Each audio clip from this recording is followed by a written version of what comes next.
UDS, kembali lagi di podcast Berani Bicara, ruang aman untuk belajar saling mendukung.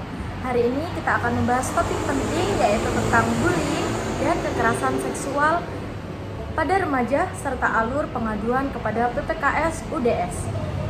Saya sudah bersama narasumber kita. Halo Kak, boleh kenalan dulu? Halo Sobat UDS, halo juga host. Nama saya Eva Ayu Amelia, NIM 24102012 dari mahasiswa Universitas Dr. Subandi. Senang sekali bisa berbagi di podcast hari ini. Kita mulai aja ya Kak, sebenarnya apa sih yang dimaksud dengan bullying itu? Bullying adalah perilaku menyakiti orang lain yang dilakukan secara sengaja dan berulang, baik secara fisik, verbal, sosial, maupun melalui media digital. Kadang nih Kak, ada yang bilang nih, cuma bercanda, kayak gitu apa termasuk bullying ya? Kalau candaan tersebut membuat orang lain merasa tersinggung, takut, atau tertekan, itu sudah termasuk bullying Kak. Perasaan korban adalah hal yang penting. Kalau dampak bullying itu apa aja Kak? Untuk dampaknya yaitu serius seperti menurunkan kepercayaan diri, stres, depresi, prestasi belajar menurun, bahkan menarik diri dari lingkungan sosial. Nah, sekarang kita masuk ke topik yang juga sering dianggap tabu nih sama teman-teman, yaitu kekerasan seksual. Sebenarnya apa sih definisi seksual itu Kak? Untuk kekerasan seksual adalah setiap tindakan seksual tanpa persetujuan dan konsen, baik secara fisik maupun non-fisik. Banyak remaja nih yang belum paham soal konsen. Bisa dijelaskan secara sederhana Kak?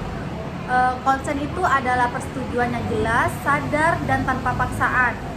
Jika seseorang diam karena takut, tertekan, atau tidak berani menolak, itu bukan konsen Kak.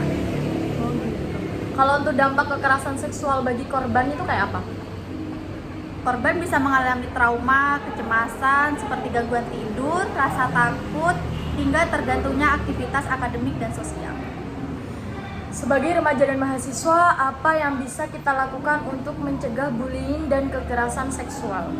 Yang utama adalah saling menghargai, memahami batasan dari orang lain, berani berkata tidak, serta menyalahkan korban. Kita juga harus berani membantu dan mendukung teman-teman yang menjadi korban Kak. Berarti kita semua punya peran ya Kak ya? Betul sekali Kak, lingkungan aman itu tercipta kalau semua orang itu peduli. Kalau ada sobat UDS nih yang mengalami atau menyaksikan kasus kekerasan, bagaimana alur pengaduannya di PPKS UDS Kak? Untuk yang pertama yaitu korban kalau saksi melapor ke PPK UDS bisa langsung melalui media resmi UDS Kak. Dan untuk yang kedua, laporan diterima dan dicatat dengan jaminan kerahasiaan identitas korban. Dan untuk yang ketiga itu pendampingan awal berupa konseling, psikologis, dan bantuan medis jika diperlukan. Untuk yang keempat, pemeriksaan dan verifikasi kasus oleh tim PPKS Kak. Dan untuk yang kelima, tindak lanjut berupa rekomendasi, sanksi, kampus, dan atau rujukan hukum. Dan untuk yang terakhir itu Kak, pemulihan korban dengan mendampingi berkelanjutan. Oke, jadi untuk para korban tidak perlu takut melapor ya? Tidak perlu Kak, PPKS UDS ini berpihak pada korban, menjaga kerahasiaan dan tidak menyalahkan korban. Oke, sebelum kita akhiri, apa pesan untuk sobat UDS? Untuk sobat UDS semua, jika kalian mengalami dan menyaksikan bullying dan kekerasan seksual, kalian tidak sendirian. Berani melapor adalah langkah penting untuk melindungi diri dari orang lain.